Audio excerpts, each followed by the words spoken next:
What's the one disorder you can't stand? My son peed all over my parents' ashes. I never wanted kids, but was never adamantly against having one. I get married. My wife knows how I feel about kids. When we were engaged, my answer was maybe one, definitely not more. As my friends started having kids, I started leaning heavily against having kids. Some parents had good kids. Some parents had bad kids. Even the easy kids looked like too much work. Cue my wife's sister dying. All of a sudden family is super important to my wife. I get that. At this point my answer to kids was still no.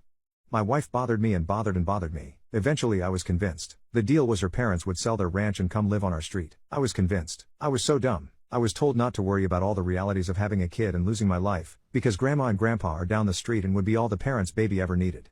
Since my wife's sister died, she was the only hope for grandkids. My wife and her parents worked me over so good. They convinced me. They made good points. My wife's parents were in their 50s and good health. They would be here beyond the baby phase and would have enough energy to keep up with a kid. I'm shown enough Disney movies and Kodak moment and am promised that I just have to be a good dad and provider. A 1950s dad if you will, one where the mom unfairly does all the hard stuff. All the good and no bad? Cool, fine by me. Well here we are, 11 years later. My kid has OD, which is pretty much alphabet soup for your kid being a jerk and defiant. Nothing else is wrong with them. The diagnosis is literally that they are vindictive and cruel and seek conflict. Not because they can't communicate or our hips are sensitive to stimuli, but just because. Guess what? Grandma and grandpa say the kid is too much. They haven't helped for more than a day a month in almost 7 years. I came home from work to my son spitting on the neighbors to doorknob. His reason: get the neighbors sick. Why does he want them sick? His Amazon package got delivered to their house in the morning and they waited until evening to give it to him. Well, in returning to for telling him not to do that, my son went into the attic and peed all over the one banker's box of memorabilia I have from my parents, who both died before I was 20.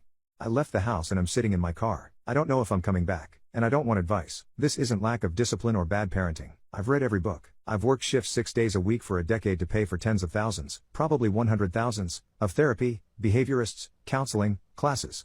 You name it. At the end of the day, it is my fault. I am so spineless. I knew I didn't want kids. I was convinced, because, well, I'm a jellyfish, and here I am. 45 years old, crying in my car in the park.